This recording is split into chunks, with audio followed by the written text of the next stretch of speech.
आज की इस प्रेस वार्ता में मीडिया के तमाम मित्रों का स्वागत करते हैं जो हार हैं। मित्रों, पिछले कुछ दिनों से ट्रेजरी घोटाले की बातें सामने आई थी। सबसे पहले ये जो एक्सपोज किया था यहाँ के स्थानीय अखबार ने, वो 6 अप्रैल को इस ट्रेजरी घोटाले की शुरुआत हुई थी। उस समय सिर्फ ये बोकारो हजारीबाग तक से बताया जा रहा था। बाद में कई जिलों तक ये घोटाला फैला और जैसा हम लोगों ने पहले भी आशंका जाहिर की थी कि ये जो घोटाला है ये कम से कम हजारों करोड़ का है। ये 10,000 करोड़ भी जा सकता है, जो कोई बड़ा आश्चर्य नहीं, क्योंकि आपको याद होगा वित्त मंत्री राधाकृष्ण किशोर जी ने बहुत ही फेमसली कहा था कि 10,000 करोड़ रुपए का कोई लेखा जोखा नहीं मिल रहा है।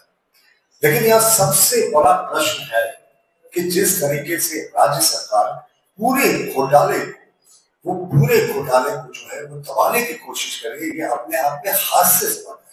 अब आप देखें, सबसे पहले इन्होंने वित्त विभाग के उप सचिव के नेतृत्व में एक एसआईटी बनाई।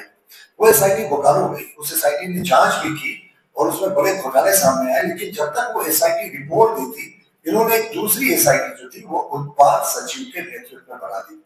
अब उत्पाद सचिव के नेतृत्व में जो एसआईटी बनी, वो उसमें कुछ सदस्य थे जिसके बारे में हम लोग पहले भी आपत्ति जाहिर कर चुके हैं। डीआईजी हैं, एसपी हैं, जो जिस समय का एक ट्रेजरी घोटाला है उन कालखंडों में ये रह चुके हैं वहां के एसपी, यानी डायरेक्टली इस ट्रेजरी घोटाले से वो उनका कार्यकाल था वो जुड़ा हुआ था। तो हमारा मानना है कि जो एसआईटी थी कंपोजिशन, उसकी ही कंपोजिशन पर हमेशा था। अब आपको हम दिखाते हैं कि किस तरीके से ये सरकार जो है वो एक तरीके से बिल्कुल आईवॉश कर रही है। एक पत्र मैं आपको दिखाना चाहूंगा, ये बड़ा महत्वपूर्ण पत्र है। जब ये पूरा घोटाला सरकार के सामने आया तो सरकार ने शुरू में इसकी दीपापोती करने की कोशिश की और कहा कि ये घोटाला साहब बहुत नीचे के सिपाहियों तक सीमित है। लेकिन जब इसमें बड़े बड़े लोगों के तार जुटे हुए सामने आई, ऐसी बातें सामने आई, तो ऐसी बातें सामने आई तो सरकार ने एजी को वो पूरे तरीके से इस विभाग की जांच करने के लिए वो पत्र लिखा।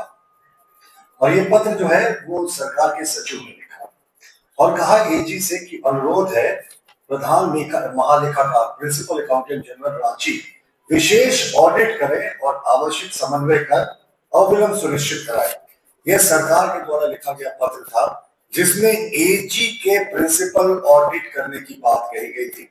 और देखिए, सबसे आश्चर्यजनक पहलू इस पत्र का है कि यह पत्र लिखा गया है 17/4/2026 को सरकार के सचिव प्रशांत कुमार जी के द्वारा। पत्र का लेटर संख्या है 216/2026, यानी 17 तारीख को यह पत्र लिखा गया। उसके बाद प्रिंसिपल अकाउंटेंट जनरल के ऑफिस ने उसी सप्ताह में सरकार को कहा कि आपने प्रिंसिपल ऑडिट करने की बात कही है, लेकिन इस घोटाले से संबंधित जो दस्तावेज है वो आपने उपलब्ध नहीं कराया। सरकार शांत रही, सरकार ने कोई जो है वो दस्तावेज उपलब्ध नहीं कराया।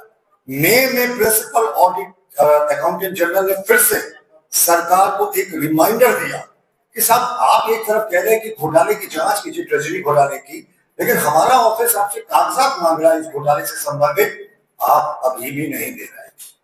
सरकार ने आज तक कोई कागजात जो है वो प्रिंसिपल अकाउंटेंट जनरल के ऑफिस नहीं पहुंचाया।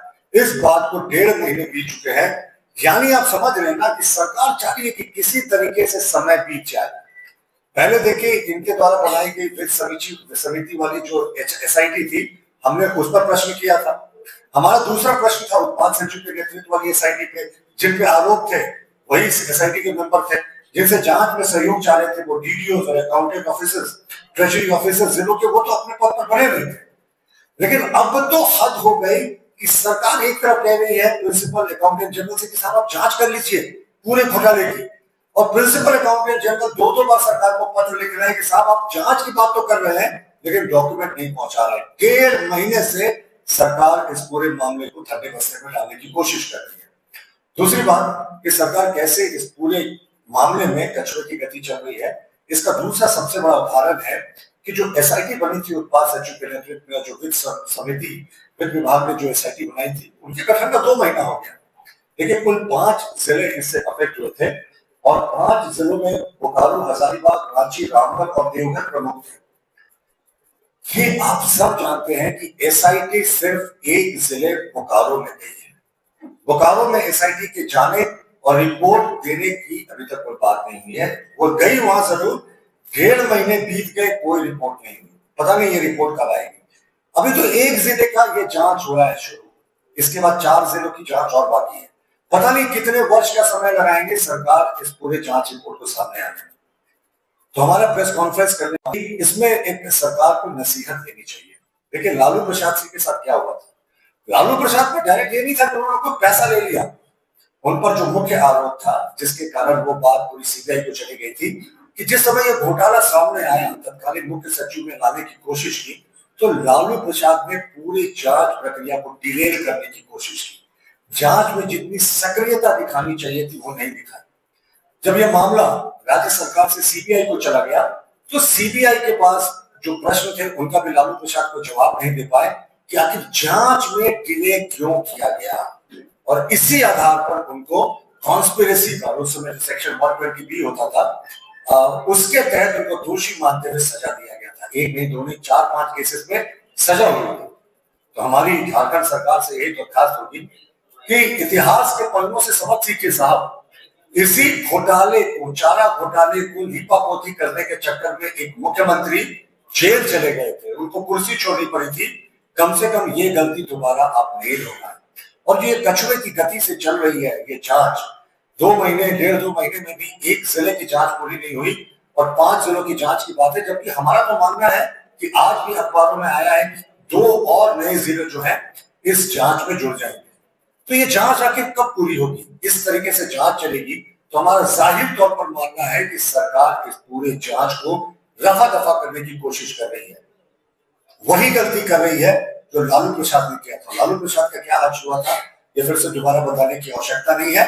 और हम सरकार से मांग करते हैं कि साहब, एक तरफ आप 17 अप्रैल को पत्र लिखकर अनुशंसा करते हैं प्रिंसिपल अकाउंटेंट जनरल को कि आप जांच कीजिए, आप इसकी स्पेशल ऑडिट कीजिए, लेकिन जब स्पेशल ऑडिट के लिए आपसे कागजात मांगा जाता है, रिमाइंडर दिया जाता है, तो आप फाइलों को दबाकर बैठ जाते हैं। आखिर सरकार क्या कवर अप कर रही है? हमारी सरकार से मांग है कि तुरंत जांच में तेजी लाए और अगर उनसे नहीं संभल रहा तो केंद्रीय एजेंसियों को पूरे तौर पर दे। ईसीआईआर तो ईडी ने एक मामले में दर्ज किया, सिर्फ एक मामले में। अब पूरे मामले को केंद्रीय एजेंसी को सौंपे। अगर आपसे ये संभल नहीं रहा और इस गति से अगर आप जांच चलाएंगे तो जांच पूरी नहीं होगी। जांच में भी तेजी लाए और सबसे महत्वपूर्ण, प्रिंसिपल अकाउंटेंट जनरल जो 17 अप्रैल को जो दस्तावेज मांगे थे घोटाले से संबंधित स्पेशल ऑडिट करने के लिए, वो आप उपलब्ध कराएं। ये कवर अप करके कहीं ना कहीं सरकार दिखा रही है कि वो इस घोटाले में संलिप्त कुछ बहुत बड़े सफेद पोशों को बचाने की कोशिश कर रही है। लेकिन उनको इतिहास से सीख लेनी चाहिए। जब बिहार के चारा घोटाले में बड़े लोग नहीं बचे तो इस बार कैसे उम्मीद कर सकते हैं। धन्यवाद।